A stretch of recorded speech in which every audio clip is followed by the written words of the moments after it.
Eh bien, salut à toi Zaknote, ici Machikouli et on se retrouve aujourd'hui pour le premier épisode de la Zaknote Tech qui va parler de Jizo.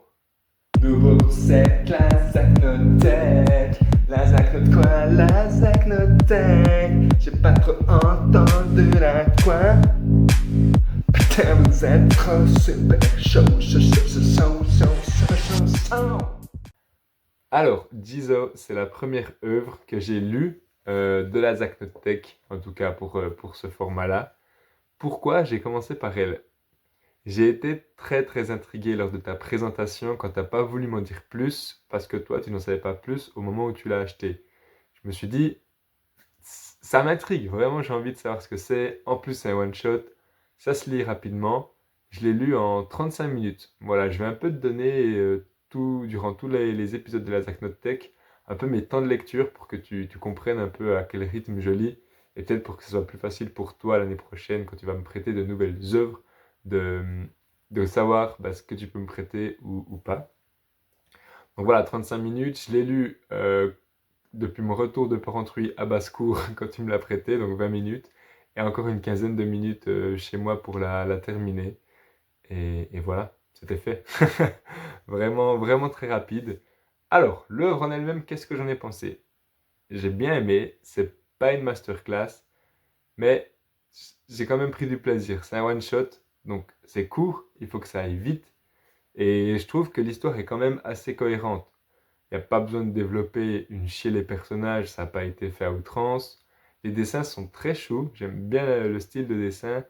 J'aime beaucoup les décors aussi qui sont pas trop imposants. L'histoire est vraiment concentrée sur les personnages et je trouve ça bien que les décors ne prennent pas trop de place. Des fois, il y en a même quasiment pas.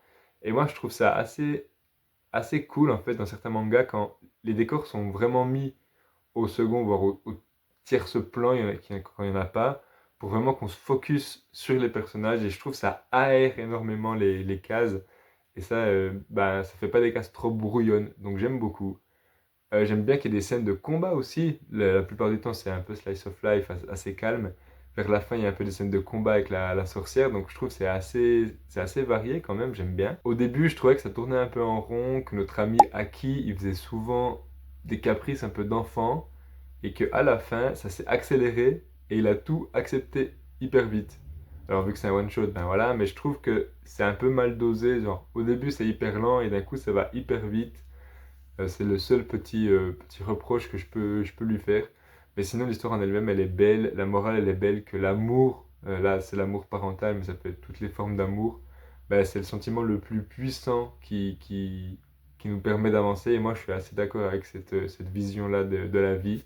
Donc, ça m'a beaucoup parlé. Après, ben, j'ai pas d'enfant, donc c'est pas l'amour paternel qui me parle le plus, mais t'as capté, l'amour parental plutôt en l'occurrence. Donc voilà, ouais, j'ai pris beaucoup de plaisir à le lire, je suis allé faire un peu des recherches, alors on peut voir ici qu'il y a marqué Mato, tu vois rien, Mato et Mr. Tan, donc c'est une collaboration franco-japonaise, donc ça je trouve ça assez intéressant.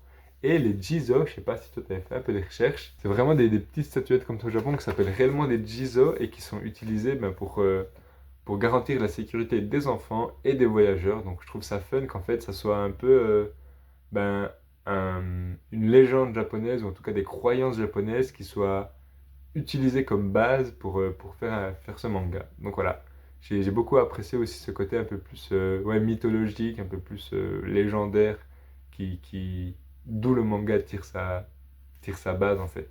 Ça veut rien dire, mais t'as capté. Enfin bref, donc j'ai beaucoup aimé. C'est pas le manga de ma vie. Voilà, donc tu sais, je pense que je vais lui mettre un 6. C'est pas le manga le plus incroyable que j'ai vu de ma vie. Il est un peu au-dessus de la moyenne parce que j'ai quand même tiré beaucoup de points positifs. Mais voilà, donc ouais, un bon 6 sur 10. Je te remercie pour ce prêt. J'espère que la vidéo t'a plu. N'hésite pas à me dire en commentaire ton retour sur cette vidéo, sur cette œuvre. N'hésite pas aussi à me dire ce que toi t'en avais pensé, qu'on puisse un peu en discuter.